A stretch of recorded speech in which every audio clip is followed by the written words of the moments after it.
ഈ വണ്ടി ഞാൻ ഓടിക്കുന്ന ഈ വണ്ടി ഉണ്ടല്ലേ ലൈലാൻഡിൻ്റെ ബോസാണ്. അപ്പോൾ ചെറിയൊരു പണിയൊന്നും നടക്കണേ. എത്ര അടിച്ചു കഴിഞ്ഞാലും ഡീസൽ കുറേ ഓടുമ്പോൾ അപ്പം പറ്റും. കാരണം വെച്ച് കഴിഞ്ഞാൽ മണ്ണാർക്കാട് നിന്ന് തിരുവനന്തപുരം എത്ര കിലോമീറ്ററാണ് എനിക്ക്, ഞാൻ ചെറുപ്പളശ്ശേരി ഷൊർണൂർ അങ്ങനെയായിട്ടാണ് വന്നത്. അപ്പോൾ കിലോമീറ്ററും കുറവാണ്, ഒരു 300-350 കിലോമീറ്റർ എനിക്ക് ഉണ്ടാവുള്ളൂ. എനിക്ക് എങ്ങനെ പോയി കഴിഞ്ഞാലും 6,500 ഡീസൽ മതി. ഞാൻ 7 രൂപ ഡീസൽ അടിച്ച് ഇവിടെ കോട്ടയം കഴിഞ്ഞ വണ്ടി റിസർവ്. അത് കഴിഞ്ഞിട്ട് ഞാൻ വെഞ്ഞാറമൂട് പകുതി വരെ, വെഞ്ഞാറമൂടിക്ക് ഒരു 20 കിലോമീറ്റർ വരെ എത്തിച്ചപ്പോൾ തന്നെ ഡീസൽ മൊത്തം പറ്റി. നിന്നില്ല അത് പറയാലോ. എന്നിട്ട് വീണ്ടും ഞാൻ 1,200 രൂപ അടിച്ച് വീണ്ടും ഇവിടെ എത്തിയപ്പോൾ വീണ്ടും മൈനസ്. അപ്പോൾ ഞാൻ ഇപ്പോൾ മീറ്ററിൽ കാണിച്ചു തരാം നിങ്ങൾക്ക്. അപ്പോൾ അതിൻ്റെ സത്യാവസ്ഥ ചെക്ക് ചെയ്യാൻ പോണ്. അപ്പോൾ സ്കിപ്പ് ചെയ്യാണ്ട് കണ്ടോ. അപ്പോൾ സ്റ്റാർട്ട് ചെയ്തൊന്നും കാണിച്ചു തരാം.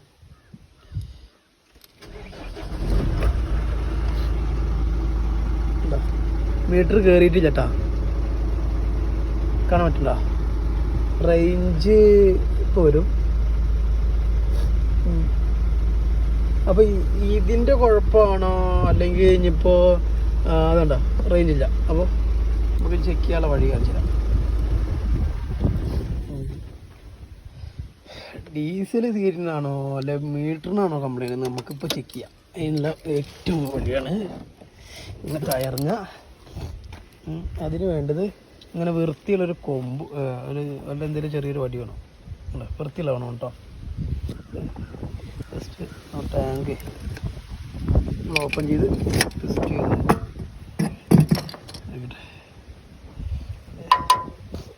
ഈ വടി ഇട്ട് കഴിഞ്ഞാൽ നമുക്കറിയാം കേട്ടോ. പിന്നെ വടി കയ്യിൽ നിന്ന് വിടാതെ നിൽക്കരുത്, വിടരുത്. വിട്ട് കഴിഞ്ഞാൽ കോലൊക്കെ അതിൻ്റെ ഉള്ളിൽ പോകും. പിന്നെ ഇപ്പം നമ്മൾ സ്റ്റഡി ആയിട്ട് നിർത്തിയിട്ടുണ്ട്. ഇപ്പം നമ്മൾ ഡീസൽ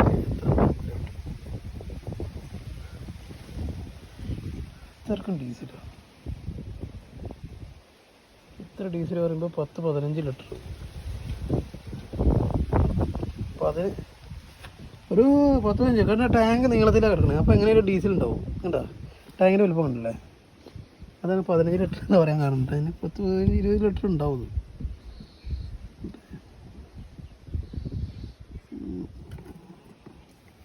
കണ്ട, അപ്പോൾ മീറ്ററിൻ്റെ കുഴപ്പമാണ് പണ്ടാറാണ്. അല്ലെങ്കിൽ റിസർവ് ടാങ്കിൽ വരുന്ന ഡീസലാണോ എന്ന് ജസ്റ്റ് ഒന്ന് അറിയുന്നൊരു കമൻറ്റ് ചെയ്യാം കേട്ടോ. അപ്പോൾ ടാറ്റാ, ഇതാണ് പരിപാടി.